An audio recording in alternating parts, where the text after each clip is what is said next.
কালকে যদি শেখ হাসিনা বলে যে আমি দেশে ঢুকে যাব, আওয়ামী লীগের লোকজনের যদি, আওয়ামী লোক তো কারোর তো আপনি ধরেন নাই, কয়টা ধরেছেন আপনি?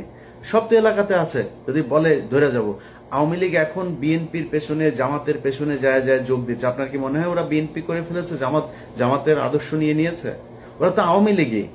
ওরা যখন দেখবে আপনার পেছনে পেছনে রাজনীতি করা লাগে, যখন দেখবে হাসিনা ঢুকেছে দেশে, ওরা হাসিনার পেছনে রাজনীতি করবে, ওরা ওদের ঝাঁপায় পড়বে আবার ফের।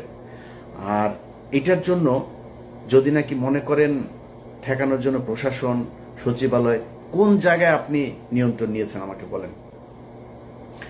কথা বললে অনেকে কষ্ট পাবেন, জামাত কষ্ট পাবে, বিএনপি কষ্ট পাবে, আমি কোনো রাজনৈতিক দলকে বলতে চাই না, কিন্তু সারা দেশে চাঁদাবাজি চলছে, সারা দেশে চলছে একদম। আমি আমারে তো মনে করেছেন যে আমি হয়তো আওয়ামী লীগের সময় আওয়ামী লীগের বিরুদ্ধে কথা বলেছে, বিএনপি জামাত যখন ক্ষমতায় আসবে তখন আমি তাদের পক্ষ হয়ে কথা বলবো, এটা আমি পারবো না। আমি তো চুপ থাকবো, কিন্তু পারবো না আপনার পক্ষে মিথ্যা কথা বলতে। সারা দেশে চাঁদাবাজি হচ্ছে, ব্যাপক চাঁদাবাজি হচ্ছে। এখন এই যে চাঁদাবাজি করছেন, কোত্থেকে করছেন আপনি চাঁদাবাজি? হাটে ঘাটে, ওই বাস স্ট্যান্ড, ওই গরুর বাজার, ওই হাওর বাওর, এই যে এসব লিস্ট এগুলো নিয়ে আপনারা দখলে নিয়েছেন। দখলে নিয়ে কি করছেন? ওইখানে চাঁদাবাজি।